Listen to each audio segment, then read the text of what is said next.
Praise the Lord. Ayan, na-tune eh.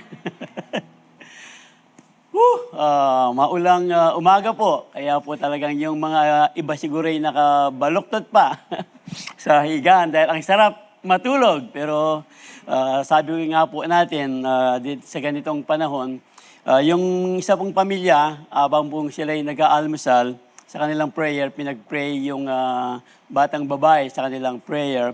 Ang sabi po ng bata sa kanilang pananalangin, Lord, thank you for this day, for this beautiful morning that you gave us another beautiful morning today. Thank you for your goodness, for your faithfulness. Thank you for this food. In Jesus' name we pray. Amen. So nanalangin po siya. Pagkatapos po niyang manalangin, ang sabi po ng nanay sa bata, sweetheart, how can you say beautiful day when it's raining so hard? Ang sabi po ng nanay. Sabi po ng bata, Mommy, the goodness and faithfulness of God does not depend on weather. Whether good or bad weather, God will remain faithful true to His word. For this is the day that the Lord has made, and we will rejoice and be glad in it dahil nandito po tayo sa bahay ng Panginoon para sama-sama siyang purihin, sama-samang manalangin, sama-sama nating muling alalahanin na ang katapatan ng Diyos ay hindi depende sa weather, hindi depende sa ating sitwasyon, sa ating mga kagalingan. God will remain faithful to His word, to His character na atin nang pinag-aralan. God is faithful to provide. Last Sunday lang po pinag-aralan natin ito. Kaya nga po't muli palakpakan ang Panginoon dahil meron tayong pagkakataong purihin, dagilain ang Diyos sa umagang ito. Amen. Woo! Praise the Lord. God is faithful. Part 2 na po tayo. Gaya nga ng ating sinabi kanina, yung pong katapatan ng Diyos to provide yung pinag-aralan natin last Sunday. At yung pong ating pag-aaral ngayon, yung pong pag-provide sa ating pangangailangan. Di ba sabi ng ating isang awit, kahit kailan di ka nagkulang, biyaya mo sa aking laging laan. Pag-ibig mo sa aking walang hanggan, inibig mo ako noon paman. Ganyan po ang katapatan ng Diyos. Maulan man o hindi, maaraw man o hindi, ang Diyos po'y manatiling tapat sa Kanya pong karakter. Amen. God is faithful. Tuloy po natin yung ating ikalawang topic ngayong umagang ito. God is faithful to heal. Yan. Faithful to provide, yung mga apat, marami pinag-aralan natin. Kaya nga part 2 na po tayo ngayon, to provide last Sunday, faithful to heal this morning po. Ito po ang sinasabi ng salita ng Diyos na masusumpungan po. Dito po sa Exodo 15:26, Exodus 15:26, ang sabi po ng sulat, He said, if you will listen carefully to the voice of the Lord your God and do what is right in His sight, obeying His commands and keeping all His decrees, then I will not make you suffer any of the diseases I sent on the Egyptians, for I am the Lord who heals you. Tayo po'y manalangin. Salamat po, dakilang Diyos. Muli sa umagang ito, sa isa namang pagkakataong makapag-aral kami ng iyong mga salita at sa aming pagbubulay, aming dalangin na ang iyong kapangyarihan, ang iyong anointing sa bawat isa't isa sa amin, sa iyong mga anak, higit lalo sa iyong lingkod na gagamitin na ang lahat po ng aming pag-uusapan ay magbibigay kaluwalhatian sa iyong dakilang pangalan at ang aming pong pag-uusapan ay magbigay bagong kalakasan sa aming pananampalataya na sa paglabas po namin ng bahay, dalangin ng ito, alam po namin, magdadala ka ng kaligtasan, magdadala ka ng kagalingan, o dakilang Diyos, kapayapaan at kalakasan kapangyarihan sa iyong mga anak, kasama po ng aming mga kapatid na nasa online, kung meron po kaming kasama ngayong umagang ito, na aming pong dalangin, na manuot po sa aming mga puso ang iyong mga salita upang ito'y aming panghawakan. Ang iyong katapatan ay hindi magbabago kailan pa man. Salamat po dakilang Diyos, aming dalangin ang iyong presensya sa oras na ito at hanggang sa sunod pang mga araw Dakilang Diyos, Ikaw po ang isa sa amin, hindi mo kami iiwan, hindi mo kami pababayaan. Dakilang Diyos, muli ito pong aming samang dalangin sa iyong matamis at makapangyarihang pangalan. Kristo Jesus. Kristo Jesus. Amen. Sa pagpalakpak muli para sa Diyos. Hallelujah. Meron po tayong mapapansin dito sa ating binasa patungkol po sa kagalingan noon at sa kagalingan po, paghamig sa kagalingan po sa ating panahon ng ating New Covenant. Sa Old Covenant kasi, kung ating pong papansinin, ito pong ating binasa, ang sabi po ng salita ng Diyos, He said, sabi po ng Diyos, if you will listen carefully to the voice of the Lord, your God, and do what is right in His sight. Meron pong hinihinging kondisyon ang Diyos sa kanya pong pagpapagaling. Kaya nga po, He said, obeying His command and keeping all His decrees. Meron pong hinihingi ang Diyos sa mga taong Israelites noon po, bago po niya, ang sabi niya, bago po niya ibigay ang kanyang pagpapagaling. Kaya nga, then I will not make you suffer any of the diseases. I will not make you suffer any of the diseases I sent on the Egyptians. For I am the Lord who heals you. So noon po, ganito po ang ating Diyos. Kaya nga po, merong ginagawa ang mga tao noon, pag meron pong, kahit po sa mga pagpapatawad pa lang, meron kang naargabyadong tao, meron pong restitution na ginagawa ang mga tao. Ganito po noon. Pero tignan po natin kung gaano po kaganda ang ating Panginoon, ang ating Diyos, sa ating pong kapanahunan ngayon, patungkol po sa kanyang pagbabagaling. Dito po nanggaling yung Jehovah Rapha noon. Jehovah Rapha, God heals. Yung pong God will provide. Ano pong Jehovah yon? Jehovah Jireh. So, pinag-aralan na po natin to. Marami pang mga Jehovahang pangalan doon po sa kanyang karakter na atin ang pinag-aralan. Pero dito po sa atin ang pinag-aralan, Jehovah Jireh last Sunday. At ngayon po, Jehovah Rapha, the Lord who heals you. Kaya nga po, dito po sa ating pag-uusapan, mamaya po, 3 bagay lamang po ito. Tandaan po natin, God doesn't just heal. Yeah? Hindi lang po basta nagpapagaling ang Diyos noon at sa ating pong kapanahunan ngayon because healing is who He is. Ito po ang kanyang karakter, Jehovah Rapha.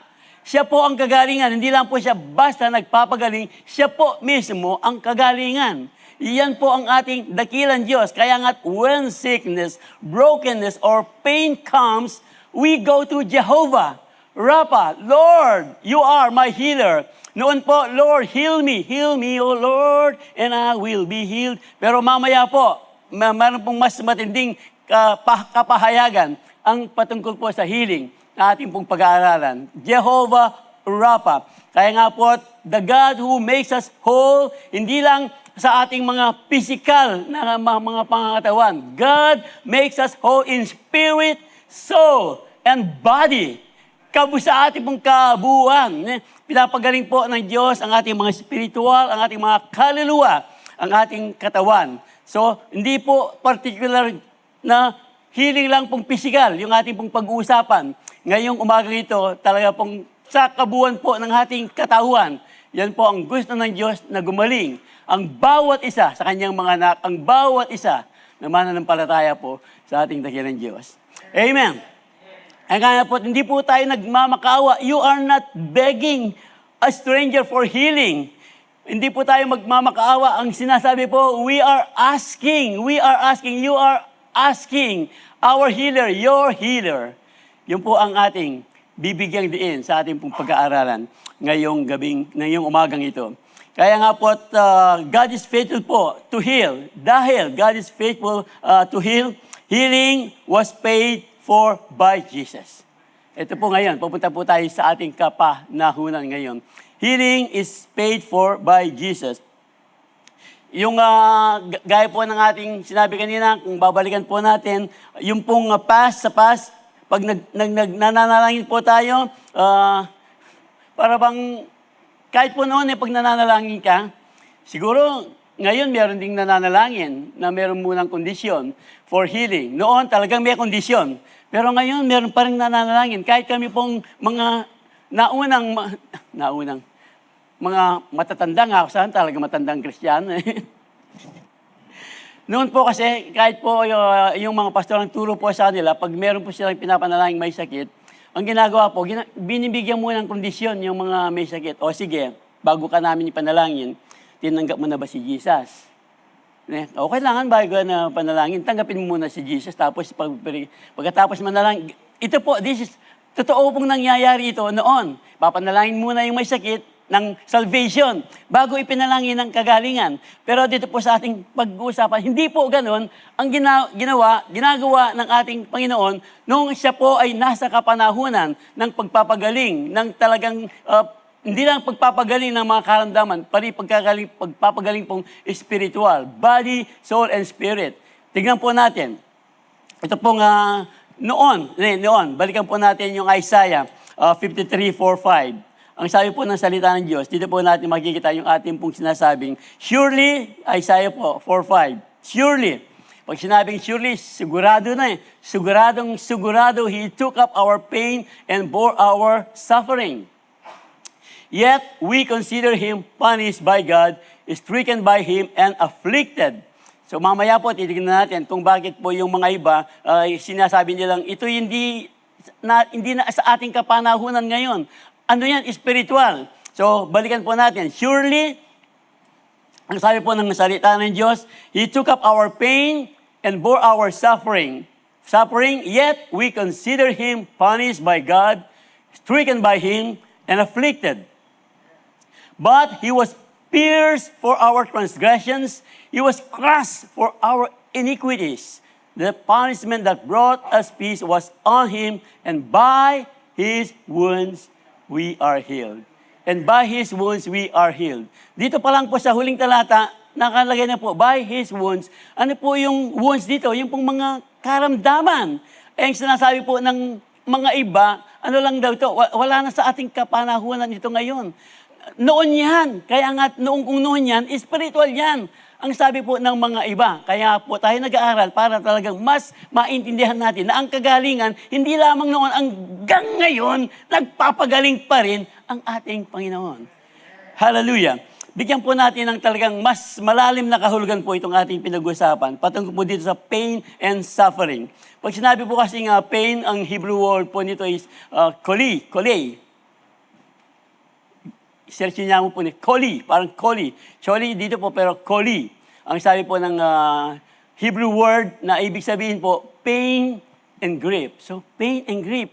So, dagdagan pa, illness, sickness, affliction, wound, injury, disease, pain. So, mas malalim po talaga yung pain, hindi lang basta simpleng karamdaman, illness, sickness, affliction, wound, injury, disease, pain, malady.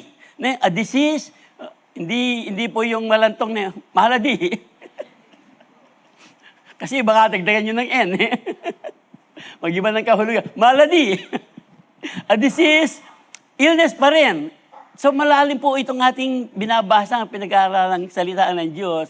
Or a deep-seated problem. A deep-seated problem, o matagal na karamdaman, o matagal na problema. Anxiety. Kaya nga po, calamity, disease, grief, sickness. Ito po yung ibig sabihin ng ating pinag-aaralan. Kahit po sa isang Hebrew word po, yung pong pinag-usapan nating pain, yung namang suffering, yung pong suffering, ano pong ibig sabihin ng suffering? Makhob or makoba. Makoba. Parang makopan eh. At meron ba kayong tanamang makopa? Sabi po sa amin ni Pastor June one time, kung kayo ay merong halamang makopa, patayin nyo, sa harap ng inyong bahay, patayin nyo na. O kaya, huwag kayong magtatanim ng halamang makopa sa harap ng inyong bahay. Kasi, baka yung blessing, instead na papasok na, makopa. Paratang na yung blessing, makopa. Joke lang po ni Pastor Jun yun. Anyway, makoba, Hebrew word po, ganito rin po, kaya po malalim talaga itong pagpapagaling. Hindi lang po yung salita, ang pagpapagaling talaga ng Diyos ay sobrang lalim. Malawak po ang gustong bigay na kagalingan ng Diyos sa atin. Makoba, Hebrew word, suffering and sorrows pa rin, pain, grief, Ano pa ba? Sorrow, suffering. Inulit po, anguish. Anguish. So, hindi na talaga basta physical. Yung anguish, extreme mental or physical pain. Deep agony. Severe distress. Or figuratively, affliction. So, ganito po kalalim ang gustong ibigay ng Diyos sa kanyang manampalayang kagalingan. Na noon, sabi noon lang, pero hanggang ngayon ba'y talaga nagpapagaling? Tuloy po natin yung ating pinag-aralan. Kasi po, sabi ko nga, ito yung interpretation ng mga iba, base po sa Isaiah 53:4. We don't need human geniuses. Hindi po natin kailangan yung mga mga genius na mga tao para bigyan po tayo ng tamang interpretasyon. Ang kailangan po lamang natin ay ang guidance po ng Holy Spirit dito po sa ating mga pinag-aaralan. Amen. Ang banal na Espiritu lang po ang ating pwedeng maging gabay. So tignan po natin. Sabi ko nga, nasa Old Testament lang mo ito, sabi ng mga iba. Pero nasa bagong tipan dito, New Testament. Ito ba yung pagpapagaling ng Diyos? Noon lang, spiritual lang ba? O talagang kasama yung spiritual at saka physical? Diyan po sa ating pinag-aaralan, sinabi kanina, pag nagpagaling po ang Diyos, kabuuan ng ating katawan, body, soul, and spirit. Yan po ang gusto ng Diyos, kagaling niya ibigay po sa atin. Kaya nga po, puntahan po natin, patunayan po natin sa Matthew 8:16-17, na ang kagalingan po ay kahit po sa kapanahunan ng ating panahon ng ating Panginoon dito pa siya sa lupa, sa kanya pong marami ng pagpapagaling. When evening came, many who were demon-possessed were brought to him, demon-possessed. Ano po yun? Physical ba o spiritual? Spiritual, di ba? Many who were demon-possessed were brought to him, and he drove out the spirits. Kaya nga po, mga evil spirits with a word. Sa kanya lamang pong salita, with a word. Ito po, and he healed all the sick. Ano pong karamdaman ang kanyang pinagaling? Sipon, lagnat. Dito po, walang piniling karamdaman. Ang sabi po niya, all the sick. Pinagaling po ng mga Panginoon. Kaya nga po, ano pong sabi ng verse 17? This was to fulfill what was spoken through the prophet Isaiah na binasa po natin. Isaiah 53:4 and 5. Ang sabi ng iba, ano lang daw ito, spiritual. Pero dito po, maliwanag na maliwanag, salita pa rin ng Diyos ang magbibigay ng paliwanag. Hindi po ang kaalaman, karunungang nagmamarunong ng mga tao para po talagang bigyan ng ibang kahulugan ang sinasabi ng salita ng Diyos. He healed all the sick. This was to fulfill what was spoken through the prophet Isaiah. He took up our infirmities. He took up our infirmities and bore our diseases. Kaya nga po, dalawa po, gagaling ang spiritual. Tama. Pero hindi po sa spiritual lamang, pati po sa ating mga soul, body, and spirit, kabuuan po ng ating katawan. Ang pinapagaling, gustong pagalingin ng Diyos sa ating pong mga buhay pananampalataya, sa ating pong kapanahunan ngayon. Amen. So, totoo po ang sinasabi ng salita ng Diyos. Yung pong verse ng Matthew nga ito ay talagang is a clear interpretation about the wounds of Jesus from the cross. Yung pong, di ba? By His wounds, we are healed. By His wounds, we are healed, spiritual and physical. Pinagaling po tayo. Patuloy po nagpapagaling ang Diyos maging sa ating kapanahunan ngayon. Amen. Kaya nga po, ito rin po ang sabi ng ating Peter, unang Pedro, 1 Peter 2:24, who Himself bore our sins. Karugtong po, talagang dugtong paliwanag po dito sa ating pinag-uusapan, bore our sins in His own body on the tree, that we, having died to sins, might live for righteousness, by whose stripes you were healed. Hindi pa, by stripes we are healed. Ano na po ito? Tapos na. Doon sa krus ng Kalbaryo, ang kagaling ang ibinigay ng Diyos, past tense na po, by His stripes, by whose stripes, you were healed. Kaya nga po, i-claim po natin, kung meron naman po tayong karamdaman, i-claim po natin, magaling na po tayo. Magaling na, yun ang gusto ng Diyos, ang kagalingan ng bawat sa atin na may karamdaman. Amen. Higit lalo po yung spiritual, alam po natin, sa krus ng Kalbaryo, yung pong spiritual natin, by His wounds we are healed, spiritual, and by His wounds we are healed, physical. Kasama po yung physical, hindi lang po spiritual, yung gaya po ng sinasabi ng mga iba. Amen. Praise the Lord. Kaya nga po, yung forgiveness and healing were both finished at Calvary. Tapos na lahat po, yung forgiveness, by His wounds, we are healed sa Calvary. Doon po sa, ano lang po yun. Hindi pa ako pinapatigil na. Wala ka pang timing. Nag-umpisa pala ako. Forgiveness and healing were both finished. Tapos na yan sa Calvary. One sacrifice, one blood, one. It is done. It is finished. Tapos na ang ginawa ng Diyos doon sa krus ng Kalbaryo. Magaling na tayong spiritual. Magaling na rin tayo sa ating mga physical body and soul and spirit. Iyan po ang gusto ng Diyos na ibigay sa bawat isang mananampalataya sa atin. Amen. Tapat po ang Diyos. Hindi po magbabago ang Diyos. By His wounds. Not our part is to believe now. Ito po kasi yan, di ba? Of course, alam natin, nagpapagaling. Pero hindi lang po talagang meron po tayong kailangan gawin. Ano po yung part natin? Our part po is to believe and receive. To believe and receive what Jesus already paid for. Hindi po, God isn't just trying to heal. Hindi nga, susubukin ko, sige. Susubukin ko kung gusto kitang pagalingin o hindi. Hindi po ganun ang Diyos. God isn't trying to heal you. He already did. Ginawa na ng Diyos ang kagalingan. Kaya nga, the question is, will we receive by faith what the cross already provided? So, nasa atin po. Kung tayo talaga ay magtitiwala at mananampalataya, mamaya po, bigyan pa natin, patungkol po sa pananampalataya, kung bakit kailangan ng Diyos ang ating pananampalataya para po tayo mapagaling. Kaya nga, kayo po, kung tayo po ay may karamdaman, mamaya po sa ating banal na hapunan, talagang kung meron pa rin kang mga karamdaman yan, tayo, mga mahal natin sa buhay, ano man yan, kahit maliit man o malaki, pag pinagkatiwala po natin sa Diyos yan, meron ka bang pananampalataya? Ang sabi po ng ating pinag-usapan, na paggagaling ka nga ng Diyos. Kapag kulang po ng pananampalataya, pag walang pananampalataya, magkakaroon po tayo ng problema. Hindi po natin makakamtan. Kung hindi ka man mananampalatayang pagagaling ka ng Diyos, paano kanya pagagalingin? So, yun lang po yun. Kaya nga po, by His wounds we were healed. It is God's will that we be healed and walk in health.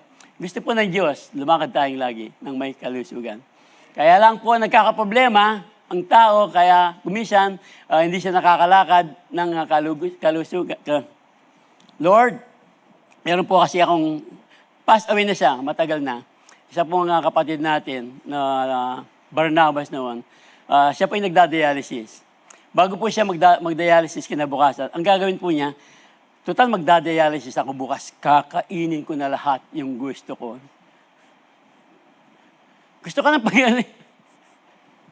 Nakuha po niyo, inaabuso, kaya nagkakaroon po ng problema. Ang tao kumisan, inaabuso yung katawan. So, alam na natin, patotoo, hindi lang si Pastor Manny. Yung pong mga bata ngayon nagtatrabaho sa mga call center, bakit po ang babata, 42 years old, 30 years old, nagda-dialysis? Yung pong katrabaho ng aking anak, dahil hindi lang basta yung mga noodles, ganyan. Kasi po, ano sila, may pera. Kapag ayaw nila yung pagkain, order. Labas, order, kain sa labas. So, yung pagkakain, namunga po ng hindi maganda sa katawan. Yung siguro, alam niyo, sa pag-umorder ka sa, manyaman masarap, di ba? Pero mataba. Mataba. Tapos, alam mo, meron kang mataas na high blood. Nakaharap, lechon de leche, o kaya crispy pata. Lord, bless niyo po ang pagkain nito na sana hindi ako tumakas ng high blood. Nakikita niyo po ang ating pinag-usapan. Kaya po kung minsan nagkakaproblema ang tao, kasalanan ng tao. consequence po. Pero ganun pa man, ang Diyos po ay hindi po magbabago. Pag tayo po ay humingi sa Kanya ng healing, pagagalingin po tayo ng Diyos. Kaya lang, kung babalik ka dun sa dati mong ginagawa, gusto mo ba talagang gumaling o talagang gusto mo lang kumain? So, ganun po ang ating Panginoon. Gusto po ng Diyos na tayo ay gumaling. Kaya nga, ito po yung ating kalawang puntos. Talagang, healing po is the will of God.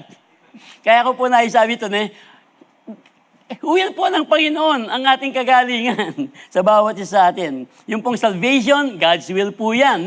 That is why, kaya nga po, ibinigay niya ang kanyang Panginoong, ang kanyang anak na si Jesus, na alam po natin, namatay doon sa krus ng Kalbaryo para sa ating lahat, para sa ating salvation. Healing is also His will. Kaya nga po, ito yung ating nalaman kanina sa ating pinag-aralan mula doon sa aklat ng Isaiah 53, 4 and 5. Kaya nga po, ang gusto po ng Diyos, hindi lang spiritual, nasabi ng mga iba doon sa Isaiah, pati po yung ating physical na kagalingan. Hindi lang physical, soul, body, and spirit, kabuuan po ng tao ang gustong bigyan ng kagalingan. God's will nga po It is His will na tayo po ay magkaroon ng kagalingan. Kaya nga po, ito po sa kagalingan ito, dahil lang po sa kanyang biyaya. Kung hindi lamang sa biyaya ng Diyos, pero dahil sa biyaya ng Diyos, kailangan pa rin ng pananampalataya. Remember, time and time again, inuulit ko po itong John 3:16. For God so loved the world, He gave His one and only Son. So mahal ng Diyos ang buong mundo, nagpapaaraw siya, nagpapaulan, sama-sama man o hindi. Pero meron pong kondisyon. Sabi niya, nang ipahayag niya ang kanyang pag-ibig, ibinigay niya ang kanyang kaisa-isang anak. Pinahayag po niya. Pero meron pong katugunan, meron pong kondisyon. Ang sino man ang sa kanya ay manampalataya.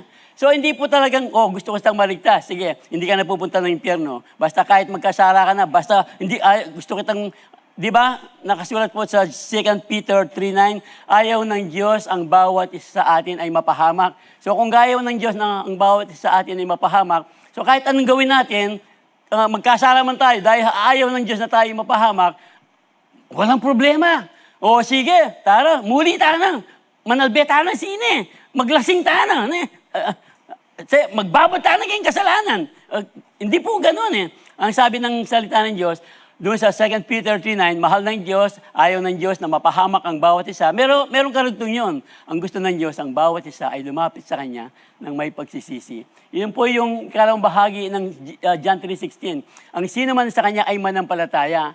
Ito po ang kagustuhan ng Diyos, manampalataya upang hindi na siya mapahamak at matutupad po ang kanyang pag-ibig, kadakilaan ng kanyang pag-ibig, katuparan ng kanyang pag-ibig, hindi na mapapahamak, magkakaroon pa ng buhay na walang hanggan. Amen. Ito po ang sinasabi ng ating pinag-aaralan. Gusto na po ng Diyos na tayo ay maligtas, gusto po ng Diyos na tayo ay gumaling, pero mananampalataya ba tayo? Lalapit ba tayo sa Kanya? Nang may pagsisisi patungkol po sa kasalanan. Lalapit po tayo sa Kanya nang may pagtitiwala na siya nga ang ating kagalingan. Kaya nga po, basahin po natin muli. Ito pong Ephesians 2:8 and 9. Balikan po natin. For it is by grace. Na sinabi ko po kanina, you have been saved. Naligtas na po tayo. Yung po nga spiritual. You have been saved. Pero mamaya po, hindi lang po talagang spiritual ito. True faith sa pamamagitan ng pananampalataya. And this is not from yourselves. It is the gift of God, not by works so that no one can boast. So, hindi po sa gawa tayo maliligtas, kundi sa pamamagitan ng pananampalataya. Yung pong gawa, time and time again, inuulit po natin, magiging bunga yan ng ating kaligtasan. Remember, huwag po natin kalilimutan yun. It is by grace you have been saved through faith, and this is not from yourself. It is the gift of God, not by works, so that no one can boast. Ito mong verse na ito, save, pagdating po sa ibang translation, ibig din po sabihin ito, made whole. Made whole. It is, in this verse, the word save can also mean healed or made whole. Sabi po ng ating pinag-aralan, if you remember, 2023 ata ito, sabi nga po ng ating senior pastor, ang save po binigyan ng Greek word sozo. Sozo na ibig sabihin to save, that is deliver, protect, literally or figuratively. ito pong save na ito, ibig sabihin heal. So hindi lang po basta spiritually save, heal pa rin. Heal, preserve, save, self-dwell, be make whole. So, dalawa po talaga, dito po sa YLT, Young Literal Translation po, mamaya po, babasahin po natin. Ito pong Young Literal Translation, bibigyan po natin ng kahulugan yan. Yung pong save, dagdag lang po, pero nauna lang po yung ating verse. Pero balikan po natin ito. Baka matapos na ako, hindi pa pala natatapos ng point number 2. Na-excite po ako dito sa save na pinaliwanag po ng ating senior pastor kagabi. For so balikan po natin to save, that is, deliver, protect, literally or figuratively, heal, preserve, save, do well, make whole. Kaya nga po, God made a way for our forgiveness sa pamamagitan po ng kamatayan ng kanyang anak na si Kristo Jesus. And through Jesus, He also provided healing for us. So we can clearly observe that in the book of Isaiah na binasa po natin kanina, babalikan po natin ngayon to. Para talaga mas madagdagan pa yung ating pinag-aaralan po kaninang pain at saka suffering. Remember po, pain, suffering. Pero dito po, bigyan din naman natin yung transgression and iniquities. Surely He took our pain and bore our suffering, yet we considered Him punished by God, stricken by Him and afflicted, but He was pierced for our transgressions. He was crushed for our iniquities. Ang ibig pong sabihin po ng Hebrew word ng transgression is pesa.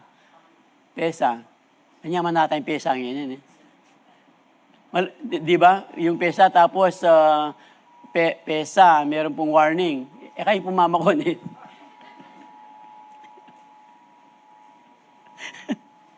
Huwag mo na kayong aalis. Tapusin po natin ito. Warning lang yan. Ano, orange ba o red? Mamata ko lang palagi, kasi nga, nakikita po natin yung mga ulan yan. Di ba sa mga ibang lugar? Man, kaya nga po pinapanalangin natin, kasama palagi yung ating pong mga kababayan, talagang naapektuhan ng mga baha, ng mga flood control. You can do. Alam yun na yun. Alam nyo na yun, wag na natin puntahan yun, baka mapapolitics tayo. Balikan na lang natin po, ito sinasabi ng salita ng Diyos. Yung pong pesa, Hebrew word ng transgression, rebellion, revolt, sin, transgression, disobedience, wrongs, crime, paglabag, kasalanan, pagkakasala. Ito naman pong iniquity. So, di ba, mas malalim po talaga ang kagalingang binibigay ng Diyos, sinasabi ng Diyos, mula pa dun sa Old Testament hanggang sa New Testament, na atin ang binasa kanina. Hebrew word po ng iniquity, avon. Mag-avon ka? Avon.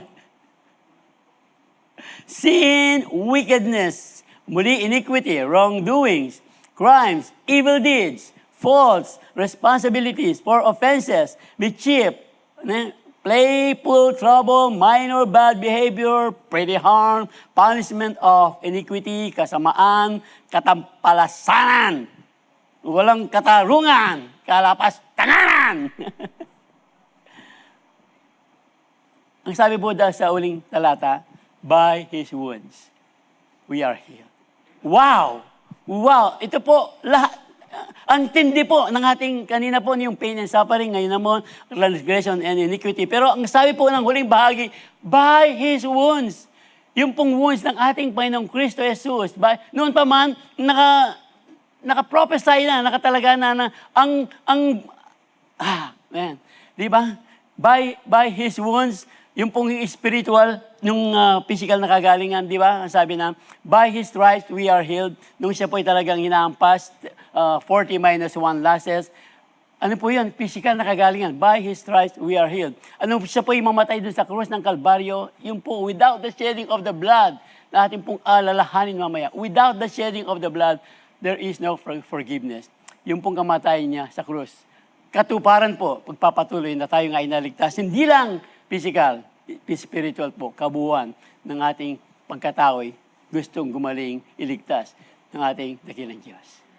Sige nga po, palakpakan ng Panginoon. Hallelujah. Forgiveness and healing po. Forgiveness and healing, lagi po yung magkasama, are found together sa pangalan po ng ating Panginoon. Are found together in the name of Jesus. Praise the Lord. Ito po ang sinasabi ng Psalms 102, 2 and 3. 103, 2, 3. Praise the Lord, my soul. Forget not all His benefits, who forgives all your sins. Hindi He forgives some of your sins, lahat. Yung pong kasalanang binanggit po natin dito sa ating binalikang Hebrew word, pain, suffering, iniquities, transgression, lahat po yan daw. Who forgives all your sin and heals all your diseases.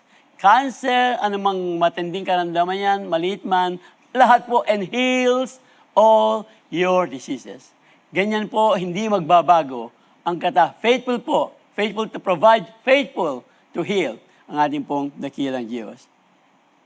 Kaya nga po, itong forgiveness, hindi lang po talagang physical, gaya po ng kwento po ng 2-4 na F4.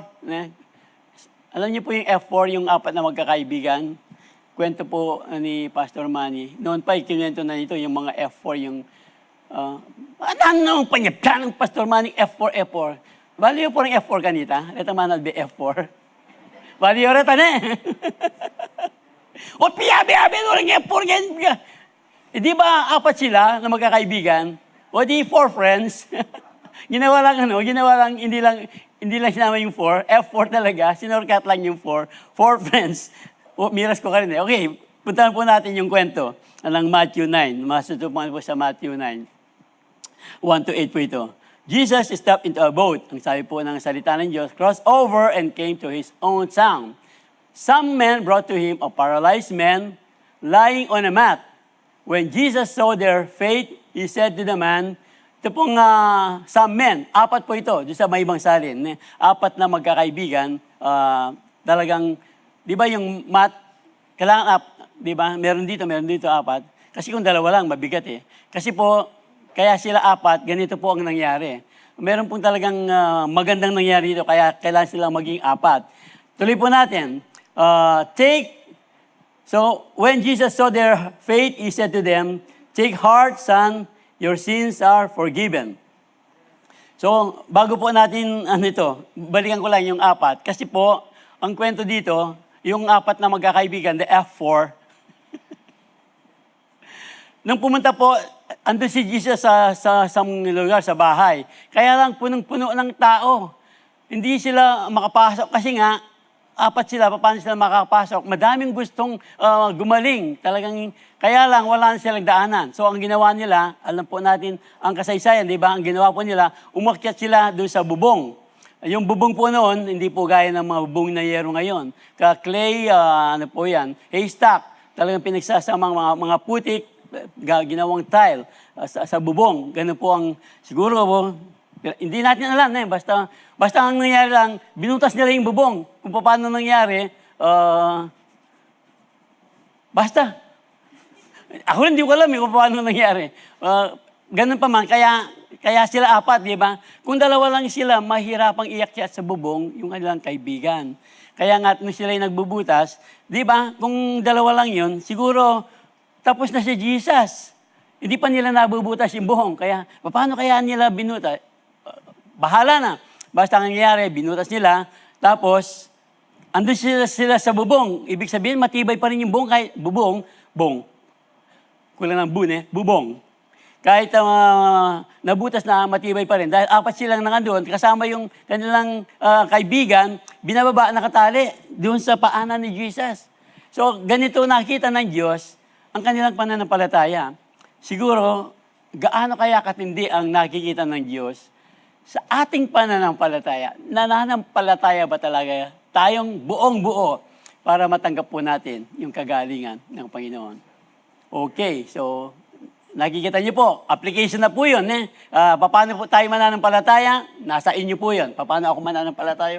Para talagang matanggap ko ang, di ba, ang kagalingan ng Diyos. Tuloy po natin. Son, sabi niya, take heart, son, your sins are forgiven.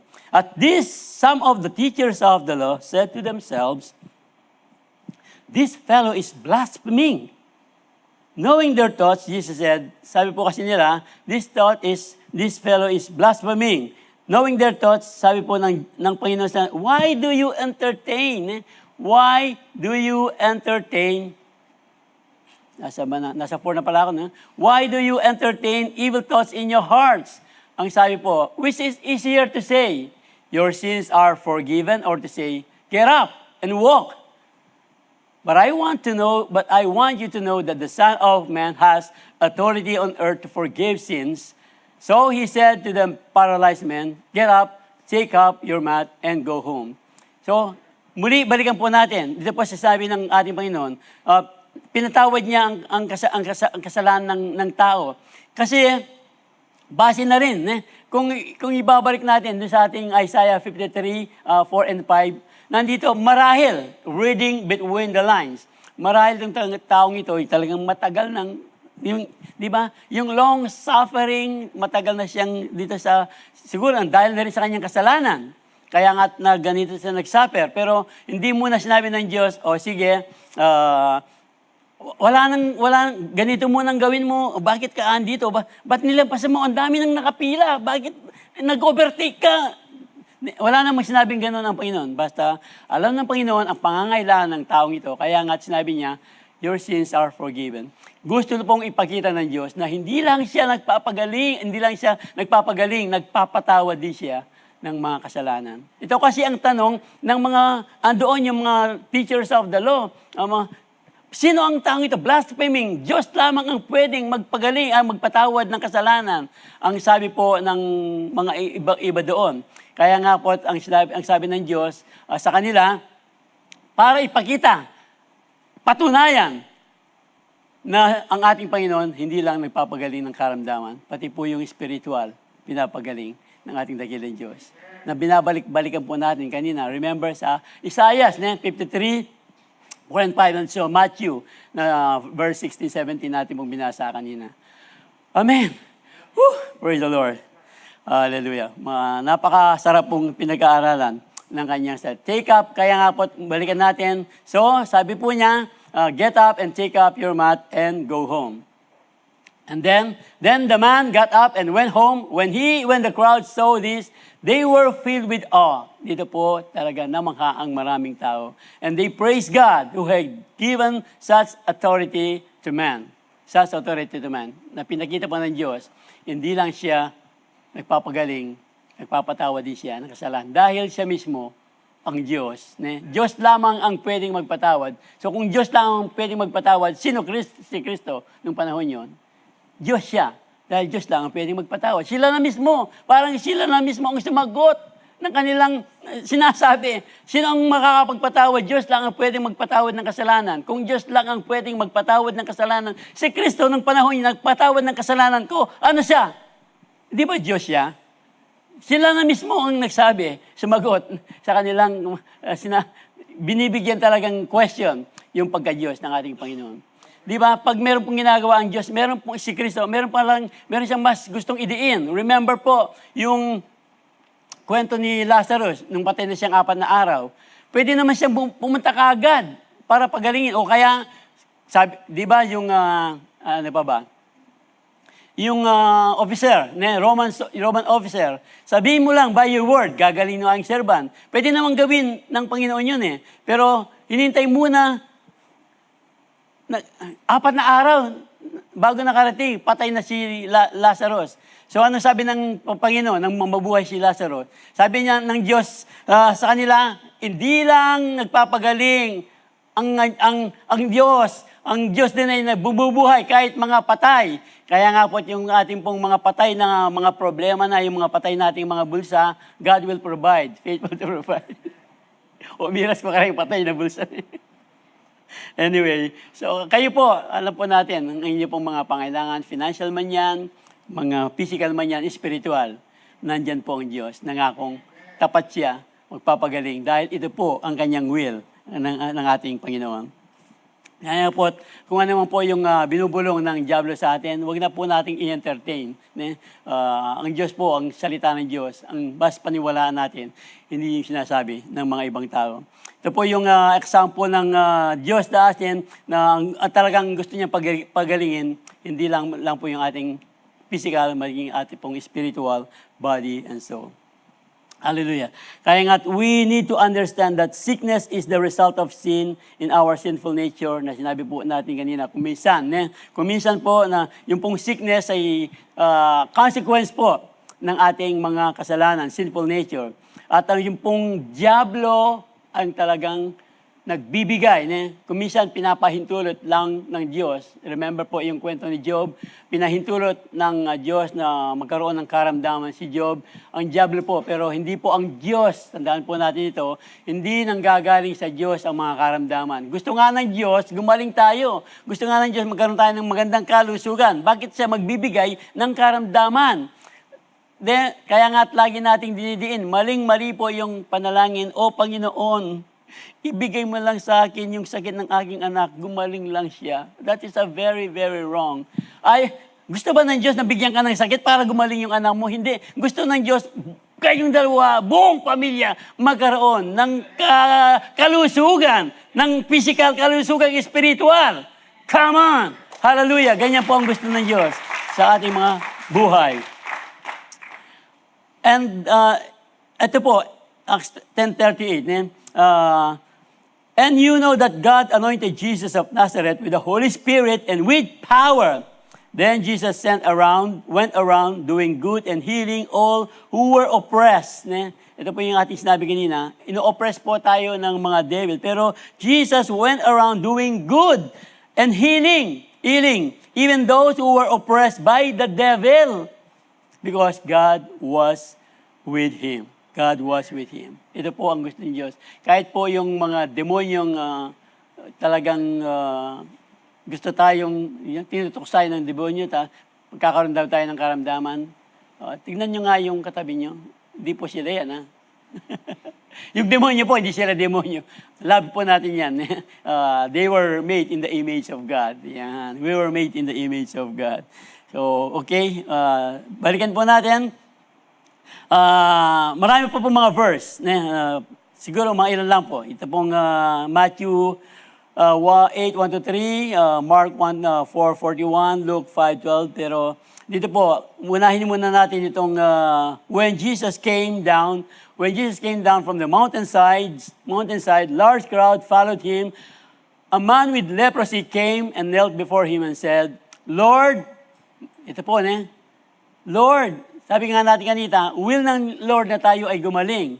Pero dito po, Lord, if you are willing, can you make me clean? Can you make me clean?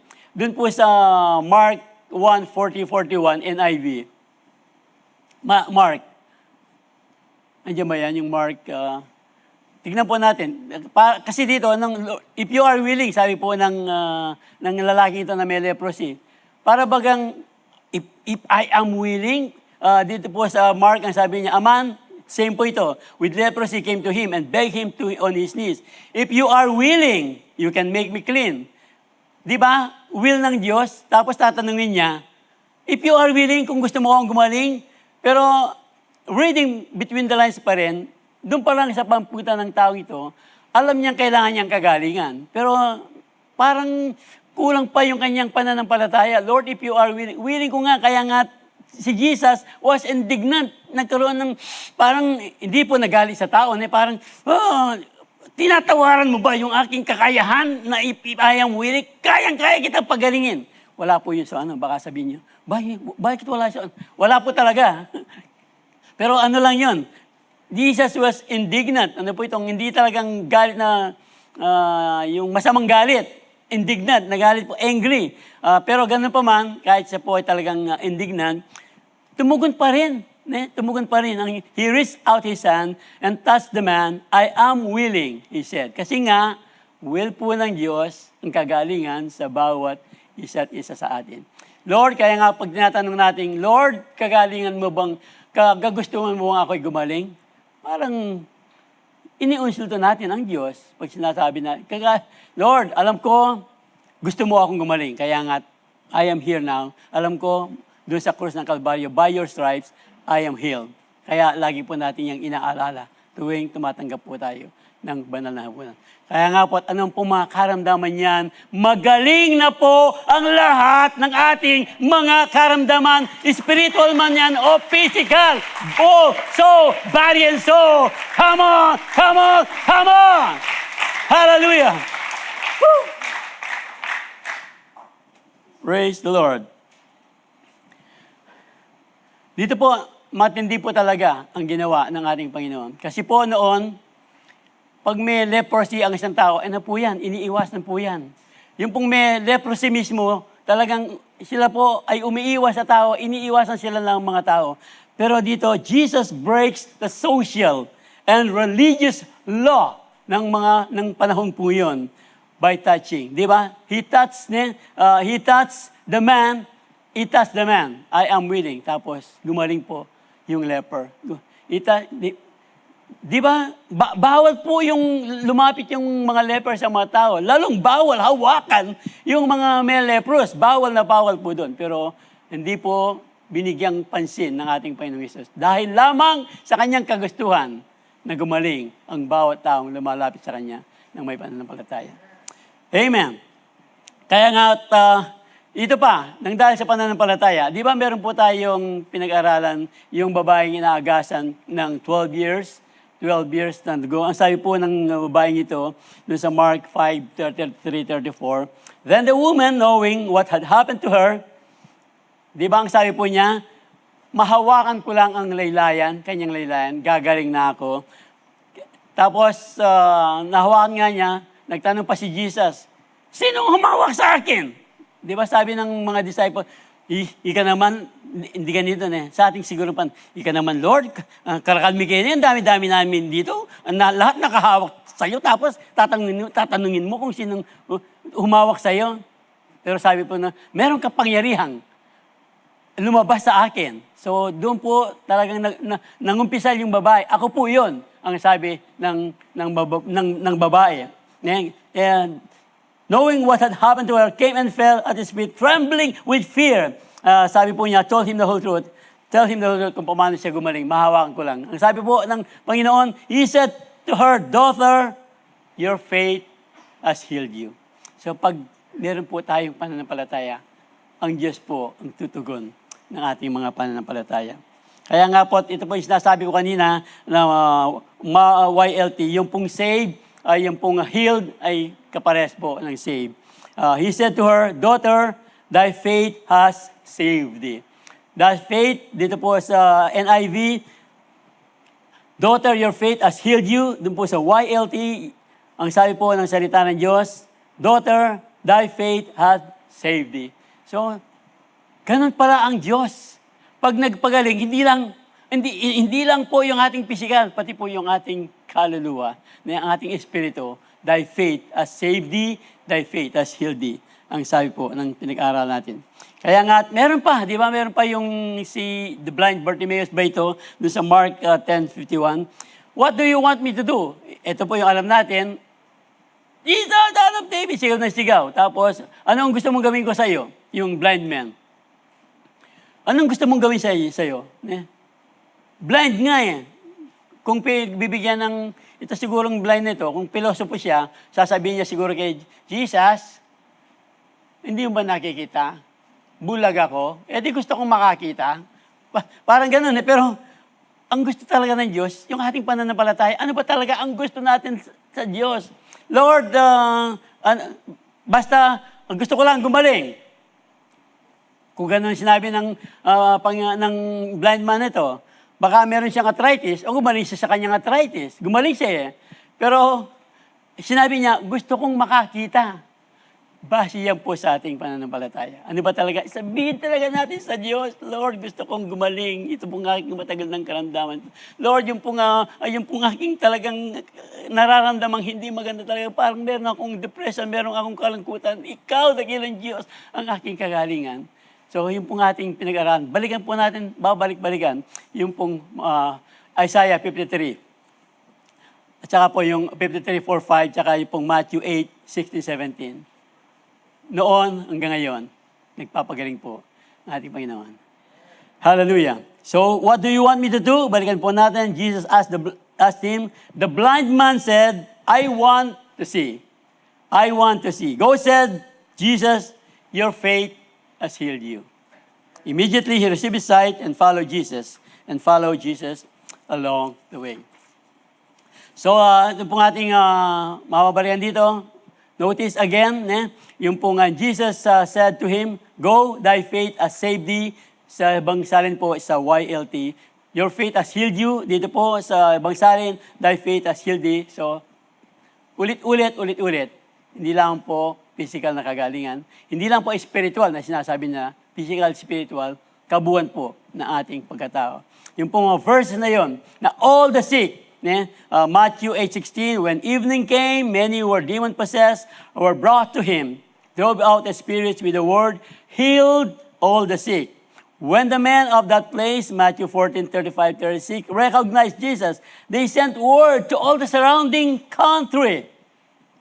People brought all their sick to him, and he begged him to let the sick just touch the edge of his clothes.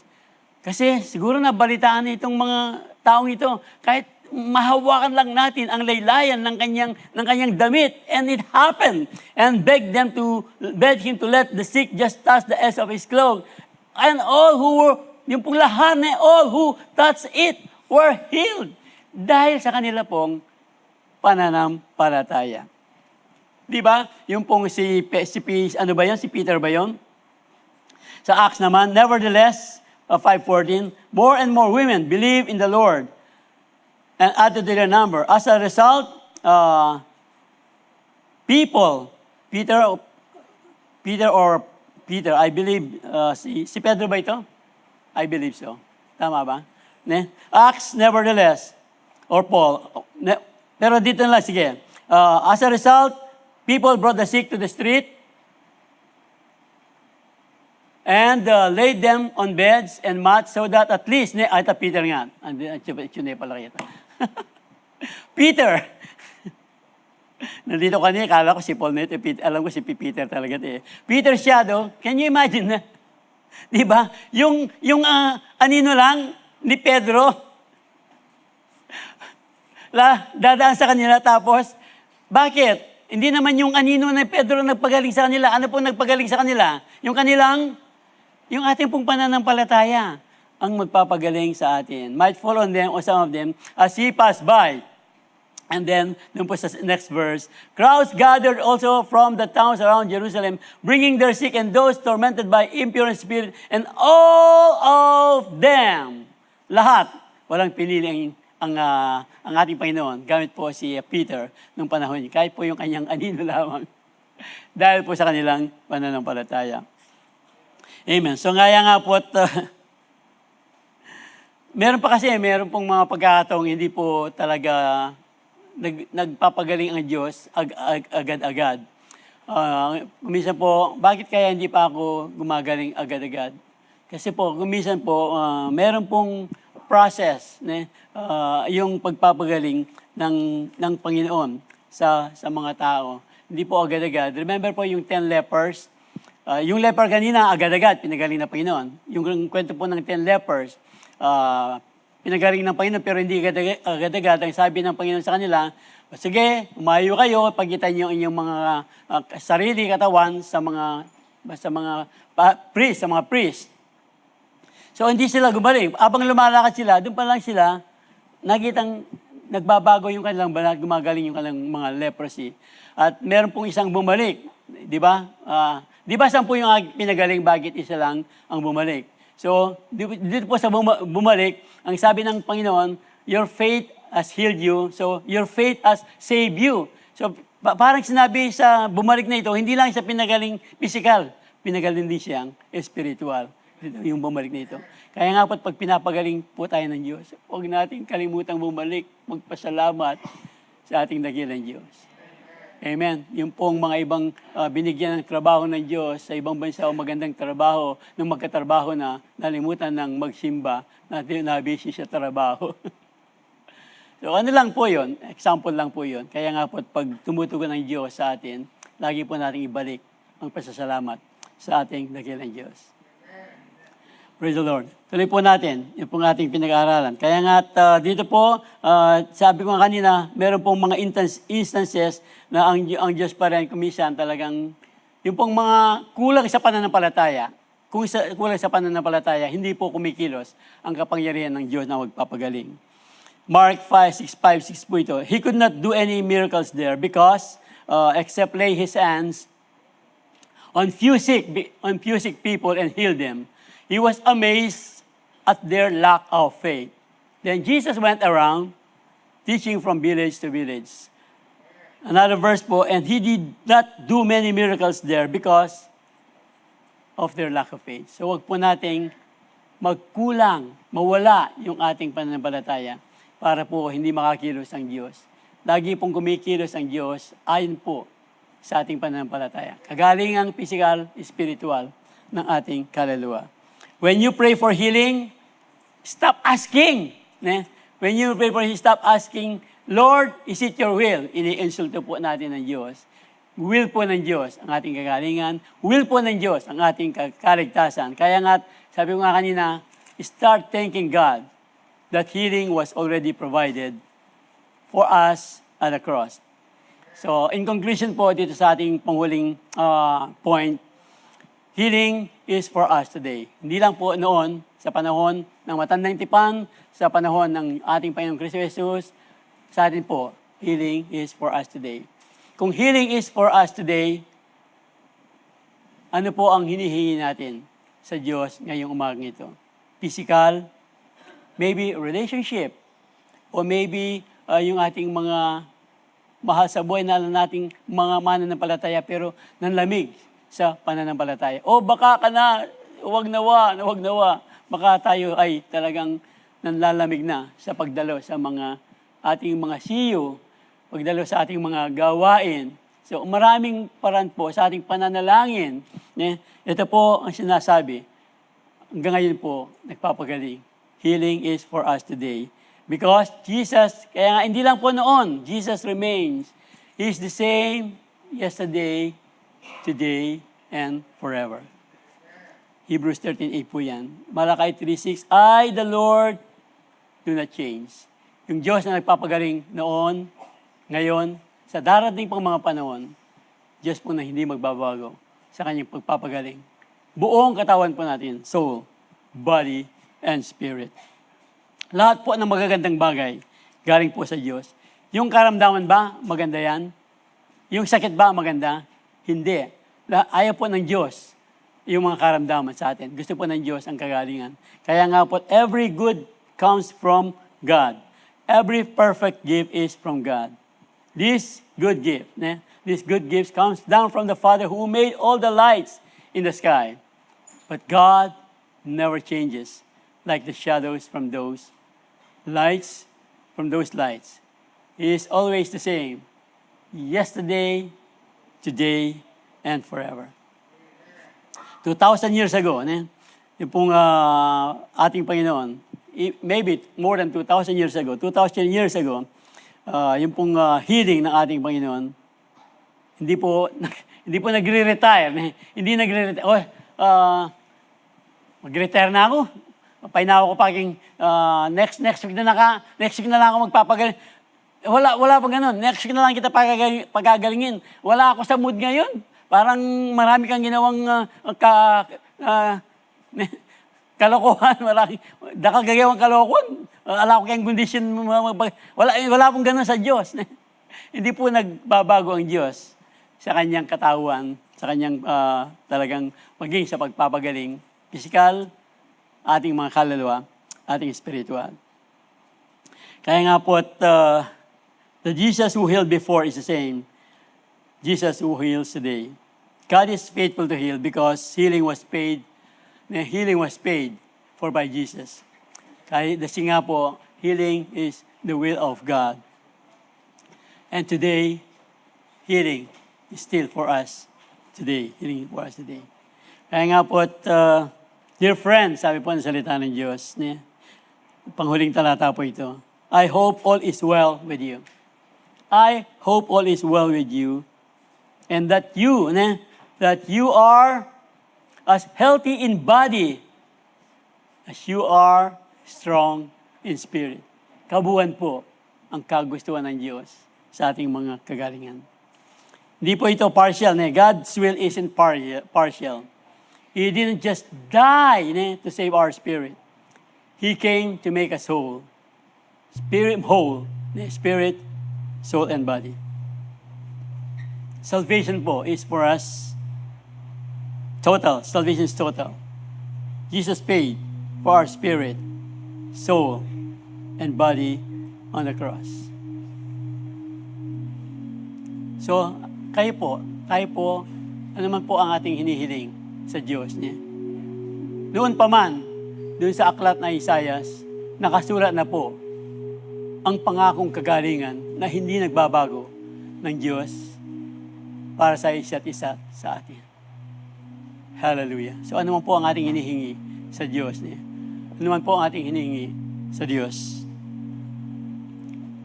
Sabihin po natin, tayo po tayo. Bago po tayo dumako sa ating.